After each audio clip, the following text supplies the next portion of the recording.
Ya, assalamualaikum warahmatullahi wabarakatuh. Bapak Ibu, selamat pagi, selamat siang, selamat sore, selamat malam. Video kali ini menampilkan bagaimana mengunggah pengguna, kemudian nanti membuat grup dan grouping. Pengguna yang akan saya unggah adalah user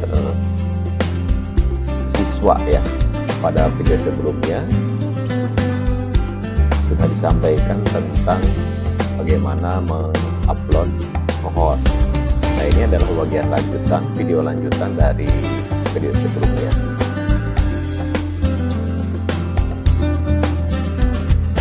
Yang perlu disiapkan adalah form Excel-nya ya. Nah, sebelumnya kita sudah mengupload cohort seperti ini yang kemarin ya, dengan headernya name, ID number, deskripsi. Kemudian untuk usernya saya menyiapkan seperti ini. Jadi untuk username saya tuliskan sepatan 4 underscore S240001,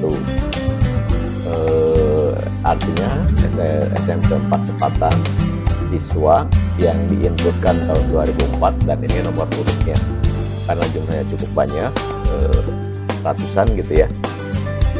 Kemudian kenapa tidak menggunakan NESN misalnya begitu, karena kadang-kadang saya butuh terindeks nama sekolahnya ketika melakukan pencarian. Jadi kalau jumlahnya puluhan ribu ini terlalu susah mencari nama hanya berdasarkan satu kriteria saja. Oleh karena itu saya menggunakan kata sepatan 4, kemudian ada S-nya juga, kemudian nanti guru ada G di sini untuk menandakan bahwa itu adalah akun guru ya. Kemudian plus 9-nya itu saya gunakan 7.1 ya kalau untuk kelas 7.1, 7.2, kemudian kelas 9-nya nanti 9.1. Ini juga kenapa nama pertama itu menggunakan 7.1, tidak nama siswa misalnya begitu ya. Karena Bapak Ibu ini memudahkan nanti pada saat kita membuat grup ya. Ketika kita ingin membuat grup siswa, kemudian kita melakukan pencariannya berdasarkan nama, itu agak susah. Karena kalau nama terlalu banyak gitu ya. Tapi kalau 71 itu sudah dikelompokkan, misalnya pencarian di SMP 4 sepatan itu gampang. Kemudian last name-nya itu baru nama anak seperti ini ya. Nama anak. Berikutnya adalah emailnya sebenarnya ini adalah email hanya untuk perantara saja, karena untuk mengumpulkan email anak-anak pasti akan susah ya, perlu waktu lama gitu dah. Kemudian passwordnya saya gunakan password yang hampir sama, bukan hampir sama, bahkan sama dengan username ya, dengan pengguna ini untuk memudahkan saja. Kemudian cohortnya ini nah ini jangan lupa sesuaikan dengan yang kemarin yang sudah diupload. Kemudian role-nya adalah student. Berikutnya, nah ini cohort, jangan lupa yang kemarin nih Bapak Ibu ini ya, sepatan 401. Nah, kemudian sepatan 402 ini sudah terbentuk Bapak Ibu ya di kategori SMP 4 sepatan. Untuk mengingatkan saja. Nah, kemudian berikutnya adalah kita tinggal mengenroll pengguna ya. Ketika sudah upload, kita tinggal menambahkan pengguna. Di mana menambahkan pengguna Bapak Ibu? Nah, ketika kita masuk ke sebuah mata pelajaran course, di sini ada setting, ada partisipan, ada grade, ada report, dan yang lainnya. Nah, yang perlu kita lakukan adalah kita klik partisipan yang ini Bapak Ibu ya. Klik partisipan. Nah, ketika kita klik partisipan, ini di mata pelajaran PJOK sudah muncul ada 2 nama gitu ya. Setelah saya lihat ternyata ini namanya adalah nama guru ya, yaitu Indriani Permatasari dan Pak Bambang Primandanu SPD. Seperti itu. Lalu untuk anak-anak mana gitu kan. Nah, anak-anak tadi kita sudah upload. Berikutnya adalah untuk menambahkan anak, tinggal klik enroll user, tambahkan pengguna di sini ya. Enroll user, kemudian nanti akan kebuka form seperti ini. Ada 3 form di sini. Yang pertama select user, kemudian select cohort, dan kemudian yang ketiganya adalah sign role. Ini adalah form untuk pencarian yang pertama berdasarkan nama pengguna. Jadi kalau nama penggunanya Dedi Supriyadi, nah ketika kita mengetikkan kata Dedi, di sini akan muncul nama-nama Dedi. Tapi kalau berdasarkan pengguna itu akan munculnya nama-nama anak satu-satu ya, dan terlalu banyak gitu. Sementara kita ingin agar menambahkan siswa ke mata pelajaran tersebut itu langsung satu kelas atau satu kohort gitu kan. Nah, oleh karena itu harusnya seperti apa ya? Yaitu dengan cara kita klikkan angka 7, maka ketika kita mengetikkan angka 7 itu akan muncul 71, 72, 73. Karena ini adalah mata pelajaran PJOK ya, mata pelajaran PJOK kelas 7, maka kita mencari indeks kelas 7 sehingga muncul 71, 72. Berikutnya Bapak Ibu tinggal klik saja 71, 72, 73 ya. Nah, sampai dengan 77 ya, atau semuanya. Atau ya bergantung dari si Pak Guru ini mengajar sampai kelas berapa, bisa begitu ya. Tapi karena ini adalah mata pelajarannya diampu oleh 2 guru gitu ya, maka ini diinputkan saja dulu semuanya gitu kan. Nanti baru kita buat grup ya. Nah, jangan lupa Bapak Ibu ketika klik kelas-kelas tersebut nanti akan muncul di sini di atas. Berarti kalau kita klik kelas 73 ini yang akan masuk ya. Ya, jangan lupa sign rule-nya di sini student ya. Student.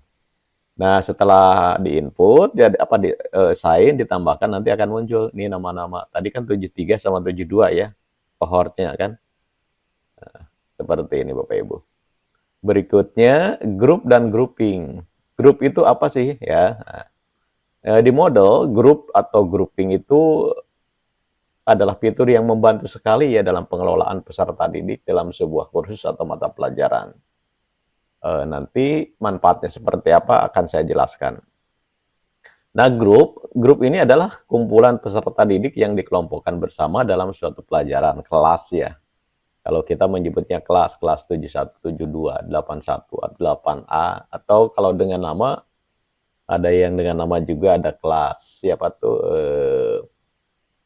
kalau yang berbasic Islam ada kelas Abu Bakar gitu ya, dan seterusnya ya. Itu silahkan saja, itu tergantung dari kebijakan saja. Berikutnya Bapak dan Ibu, fungsinya untuk apa kelas ini? Kelas ini fungsinya ada 3. Yang pertama, membagi peserta didik untuk aktivitas tertentu. Ya, kemudian mempermudah pengelolaan peserta didik dalam kelas besar. Mengizinkan pengajar untuk mengatur akses dan aktivitas berdasarkan grup. Nah, ini 3 fungsinya gitu kan. Yang pertama tadi membagi peserta didik untuk aktivitas tertentu. Seperti apa? Kita lihat ya. Nah, di penggunaan ya, di penggunaan kalau tadi kan di fungsi.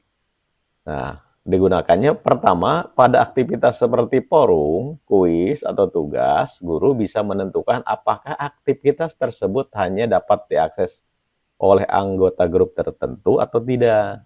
Kemudian, grup juga digunakan itu untuk bisa mengatur menjadi visible, dapat dilihat oleh semua atau separat ya.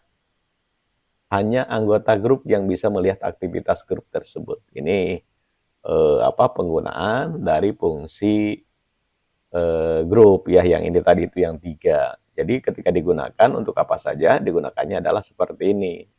Ketika dalam forum, kuis, tugas gitu kan. Ketika Bapak Ibu ingin membuat sebuah forum pelajaran. Misalnya hari ini adalah mata pelajaran PJOK, tidak di kelas dulu karena berbicara tentang teori misalnya, kemudian diskusi, Bapak Ibu melaksanakan diskusi di sebuah wadah yang namanya forum.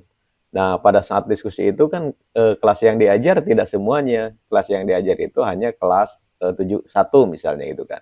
Maka nanti forum ini akan dibatasi, diberikan perannya untuk kelas 71 gitu, betul ya maksudnya. Jadi tidak semua kelas akan bisa masuk, atau dengan cara di visible unvisible gitu. Jadi forum tersebut tidak dibatasi tapi disembunyikan gitu kan. Jadi kalau di kohort tersebut dari 71 sampai dengan 77, sementara kita sedang mengajar kelas 71, maka 72 sampai 77-nya itu tidak bisa melihat forum. Nah, ini manfaat dari grup ya, atau penggunaan dari grup. Berikutnya Bapak dan Ibu, selain grup ada lagi yang namanya grouping ya, grouping atau pengelompokan. Grouping didefinisikan yaitu pengelompokan adalah kumpulan dari beberapa grup gitu. Kumpulan dari beberapa grup. Nah, kemudian fungsinya untuk apa? Memungkinkan pengelompokan grup menjadi satu kesatuan untuk tujuan tertentu. Kemudian digunakan untuk memberikan akses aktivitas ke beberapa grup sekaligus ya. Nah, grouping ini seperti apa? Jadi begini Bapak Ibu. Jadi kalau di kelas di kohort 7 itu ada 71 sampai dengan 77, sementara kelas-kelas tersebut diajar oleh 2 guru, maka itu nanti bisa dikelompokkan menjadi 2 gitu ya. Misalnya saya guru pertama mengajar di kelas 71 sampai dengan 74. Maka groupingnya nanti grouping kelas 71 sampai dengan 74. 75 sampai dengan 77-nya misalnya diajar oleh orang lain gitu kan, seperti itu. Maka 71 sampai dengan 74 itu adalah grouping pertama, 75 sampai dengan 77 adalah grouping kedua. Atau kalau mau beri nama juga lebih bagus, misalnya adalah kelas Pak Dedi, kelas Bu Indri gitu kan, dan seterusnya ya.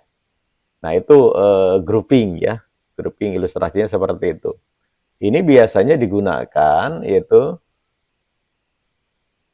untuk mengerjakan proyek secara bersama. Jadi kalau ada aktivitas proyek pembelajaran PJOK di kelas 71 sampai dengan 74 misalnya gitu kan, sementara kelasnya Pak atau Bu Indri tidak, maka itu dengan mudah kita bisa menentukan langsung bahwa ini adalah khusus untuk siswa yang ada di grouping kita ya, yaitu 71 74. Kemudian juga kita juga bisa memilih kelompok mana yang bisa mengakses aktivitas tersebut. Jadi di sini ada pembatasan akses lah, kira-kira begitu Bapak Ibu ya. Nah, lalu seperti apa prakteknya? Ayo Bapak Ibu, kita mulai menggunakan grup ya. Kita praktek langsung. Kita praktek di sini Bapak Ibu ya. Di sini. Ini Bapak Ibu maksud saya tadi itu menu ini, di menu mata pelajaran ya, di sini ada mata pelajarannya PJOK. Saya coba ini kan dulu ya, translate dulu. Nah, jadi kursus atau pelajaran ada setelan, ini adalah untuk menyetel mata pelajaran, waktunya dan segala macamnya. Nanti saya jelaskan di video berikutnya. Yang ini adalah yang sedang kita bahas, ini adalah peserta ya. Nah, kita akan membuat grup, di mana mulainya ada di sini Bapak Ibu menu ini ya. Nah, di sini ada pengguna pendaftar. Jadi kalau klik pengguna pendaftar, itu nanti muncul nama-nama. Nah, ini yang sudah diinputkan ya. Yang sudah diinputkan sampai halaman 7. Halaman 7 ya. Ada 128, 2 guru kalau tidak salah, dan berarti 126 siswa gitu kan, dari kelas 71, 72, 73 kalau tidak salah ya. Seperti itu. Nah, perhatikan Bapak dan Ibu ya. Perhatikan atribut dari setiap pengguna. Di sini misalnya nama depan, nama akhirnya seperti ini. Kemudian atribut pertama ponsel, institusi, kota, di sini tidak saya cantumkan. Kota saja Tangerang, negara Indonesia, perannya siswa, kemudian grupnya tanpa grup, terakhir akses tidak pernah. Nah, kemudian nanti status. Di sini statusnya aktif gitu kan.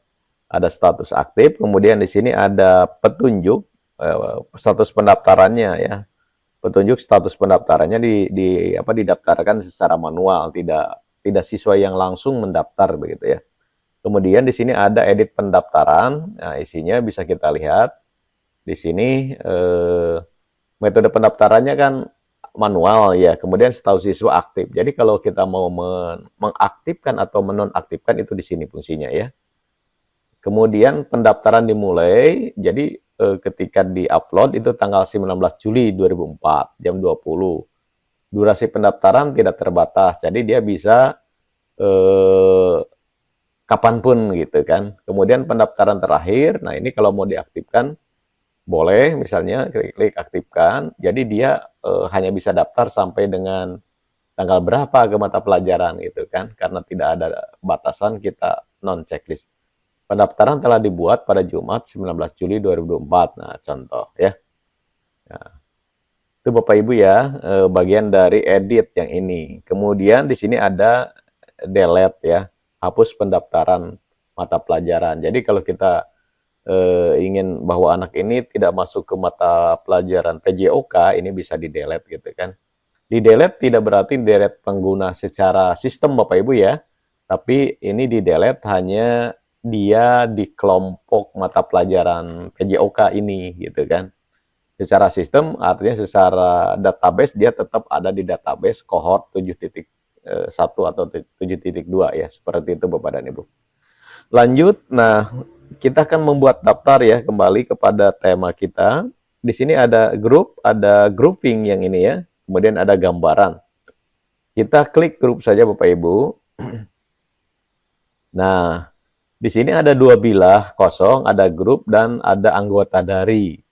Ini maksudnya adalah daftar grup, nama grupnya masih kosong, anggotanya dari mana saja. Nah, karena masih kosong kita klik membuat grup. Di kotak paling atas kita tuliskan kelas 7.1 misalnya Bapak Ibu ya. Kemudian grup nomor ID-nya kosongan saja karena ini tidak required. Kemudian yang lainnya kunci pendaftaran segala macamnya tidak usah pakai kunci. Pesan grupnya tidak, karena kita belum punya data ke email anak atau HP anak ya. Kemudian gambarnya juga tidak usah dulu, cukup nama grupnya saja. Kemudian klik simpan perubahan. Ini sudah terbentuk Bapak Ibu ya, dan masih kosong nih, belum ada nama-nama siswanya. Kita buat dua grup Bapak Ibu ya. Nah, ketika sudah ada grup satu terbentuk, nanti ini menu-menu ini akan muncul ya, karena akan muncul menu edit, kemudian menu hapus, kemudian buat grup secara otomatis, import grup gitu kan. Kita tidak menggunakan grup secara otomatis atau import grup, sebenarnya lebih mudah dengan import ya. Tapi ini karena untuk pembelajaran pelatihan secara manual. Kita buat grup yang kedua, grup 7.2 Bapak Ibu ya. Klik lagi membuat grup. Kemudian ketikkan grupnya kelas 7.2. Ini beda dengan cohort Bapak Ibu ya. Ini kelas ini. Oke. Kemudian kita buat kelas 7.3 ya. 7.3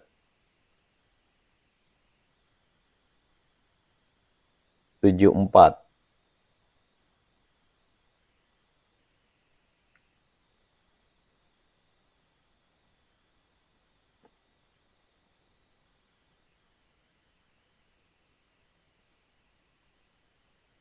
Semuanya aja ya, sekarang sedikit ini.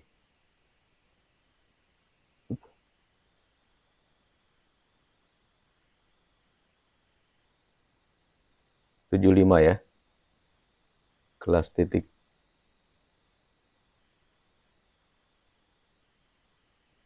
71, 72, 73, 74, 75, 76, dua lagi.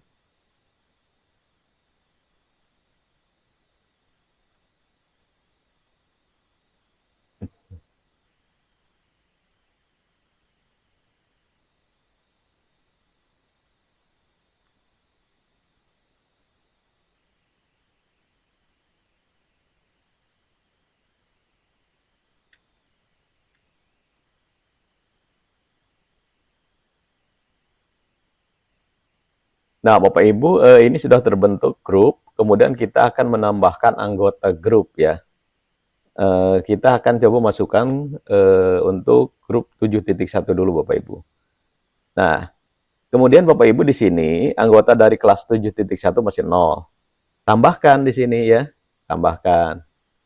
Nah, kita dapat melakukan pencarian berdasarkan nama misalnya ya. Kalau berdasarkan nama, misalnya kita tulis nama Dedi ada tidak? Ternyata nama Dedi tidak ada gitu ya. Ya, ini yang tadi saya katakan kalau kalau pada saat menggunakan nama pengguna itu tidak ada indeks yang lebih mudah dibaca oleh pencari gitu ya.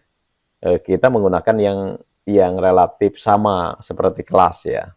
Karena kita akan memasukkan kelas 7, kita klik 7.1 langsung aja Bapak Ibu, 7.1. Nah, perhatikan Bapak dan Ibu, ini bagian depan yang post name ini kita sudah langsung nama anak-anak yang masuk di kelas 71 ini sudah muncul. Jadi tinggal di blok aja ya, di blok. Kemudian di sini tambahkan, klik tambahkan supaya pindah ke kotak ini, ke grup ya.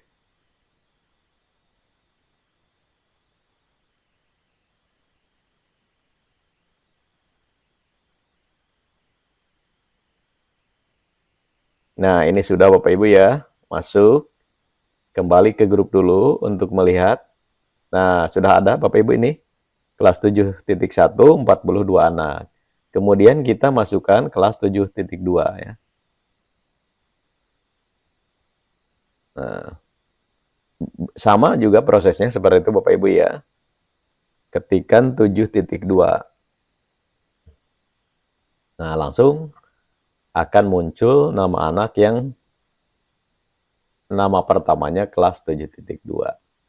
Kemudian klik tambahkan.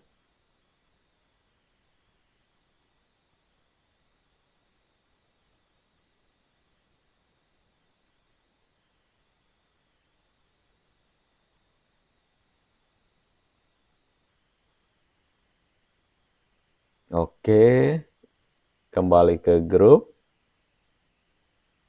73. Apakah 73 sudah ada? Kita coba Bapak Ibu ya. Kelas 73.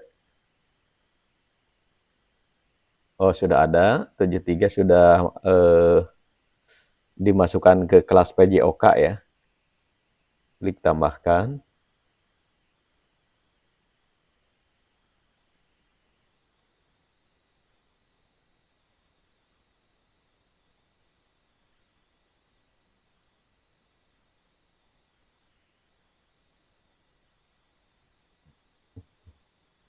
Tujuh tiga, 74,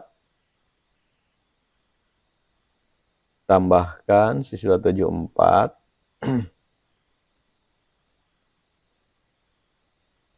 Nah, Bapak Ibu, ketika saya mencari anak yang nama pertamanya 74 ini tidak muncul. Kenapa? Sebab siswa kelas 74 ini belum masuk ke kohort ya. Ke kohort Penjaskes. Caranya bagaimana? Kita tambahkan dulu Bapak Ibu di sini di peserta ya. Ini langkah yang tadi yang menambahkan yang enroll. Nah, ini cara mengenrollkan ya. Daftarkan pengguna. Kita akan mencari siswa yang masuk 74 ya. Nah, jadi Bapak Ibu klikkan saja sini 74. Nah, muncul ya. 74. Tapi kalau kita mengetikkan sampai 7 saja, itu muncul 71, 72 sampai dengan terakhir. Ya. Kalau mau sekaligus silahkan Bapak Ibu. Jadi tinggal begini. Bapak Ibu klik 77, nanti kita butuh yang memasukkan kelas 74. Nah, 74, 75, 76, 77. Nah, ini berarti 4 kelas lagi yang belum masuk ya. Kalau sudah Bapak Ibu, jangan lupa masuk daftarkan pengguna dan kohort yang dipilih. Ini jangan lupa, jangan sampai salah nih. Ya, role-nya. Nanti bisa masuk ke siswa, bisa masuk ke pengajar non-editor. Ini yang menginput siapa Bapak Ibu? Yang menginput ini adalah guru ini. Saya masuk sebagai guru ya Bapak Ibu ya, bukan administrator. Tapi kalau administrator nanti di sini menunya banyak. Ada teacher, ada pengajar non-editor, ada manajer ya, dan sebagainya. Oke, kita pilih siswa, kemudian klik daftarkan pengguna, tunggu sampai notifikasi muncul di sini Bapak Ibu. Nanti akan muncul siswa yang didaftarkan.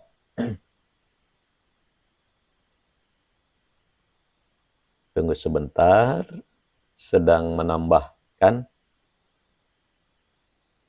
Ini pesertanya masih 128 Bapak Ibu ya. 3 kelas kalau tidak salah.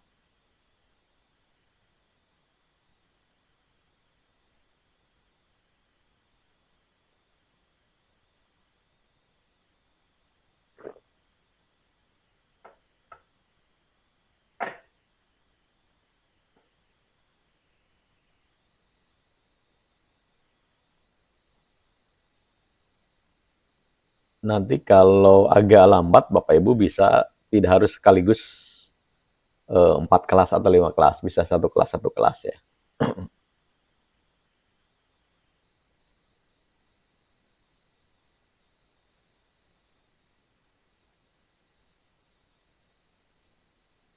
Agak lambat, kenapa ini? Kita coba refresh Bapak Ibu ya. Biasanya cepat ini.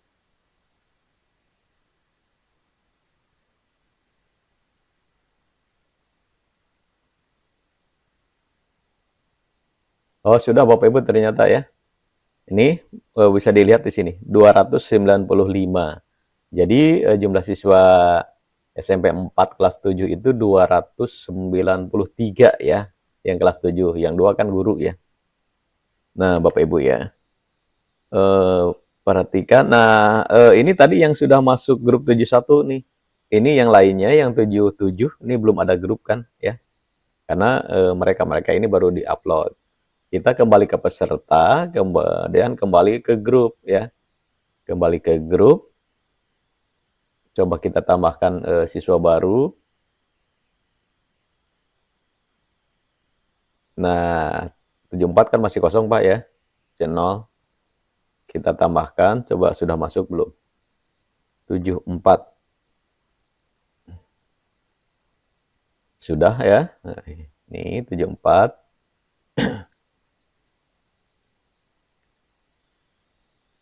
Tinggal klik tambahkan. Ya, oke.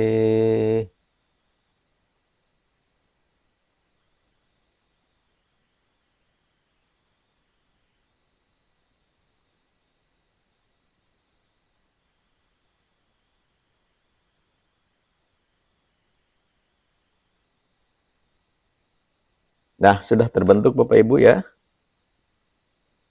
Sudah ada isinya, kembali ke grup. Biar tidak terlalu panjang Bapak Ibu, nanti akan saya lanjutkan mengisikan siswa. Berikutnya adalah membuat grouping ya. Membuat grouping.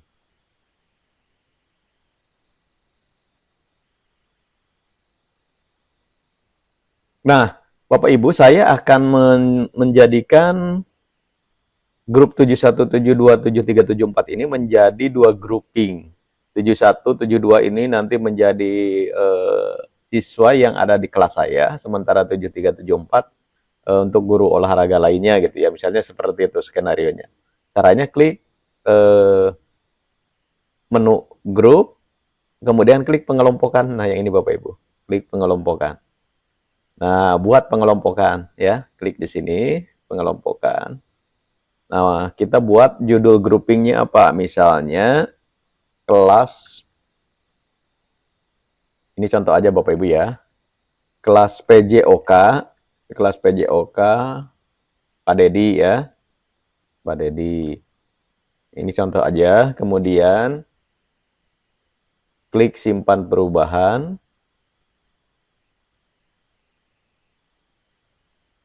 Nih, satu sudah terbentuk Bapak Ibu. Grouping ke 1. Kemudian grouping kedua. Kelas PJOK. Misalnya Pak Catur ya.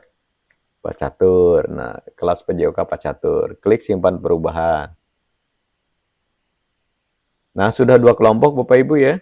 Sudah 2 kelompok. Ini kan belum ada nih. Nah, grupnya yang masuk masih 0 ya. Kita coba masukkan yang Pak Catur. Caranya bagaimana Bapak Ibu? Klik di sini. Nih, tampilkan grup dalam pengelompokan. Ya. Nah, tadi kan yang sudah ada siswanya kelas 71, 72. Saya 71, 72-nya Ini adalah kelasnya Pak Catur misalnya. Nah, ya, di blok aja, klik tambahkan. Oke, kembali ke pengelompokan. Nih sudah ada Bapak Ibu, ya. Jadi kelas 712 itu kelasnya Pak Catur. 734-nya saya misalnya ya. Kita pilih, nah 73, 74-nya ini adalah kelas saya. Ada di grouping saya. Oke, kembali ke pengelompokan. Nah, ini sudah selesai Bapak Ibu ya. Ya, biar terlalu panjang, ini Anda sebagai contoh saja bagaimana mengelompokkan ke groupingnya. Itu saja Bapak Ibu ya. Mudah-mudahan bermanfaat. Nanti video berikutnya akan saya sampaikan bagaimana memanfaatkan grup dan grouping itu untuk aktivitas ya. Itu tadi Bapak dan Ibu berkait dengan materi pengguna ya, materi pengguna. Ada 24 slide itu ya. Materi pengguna di sini ya.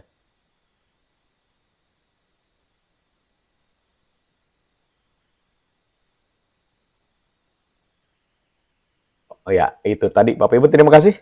Assalamualaikum warahmatullahi wabarakatuh.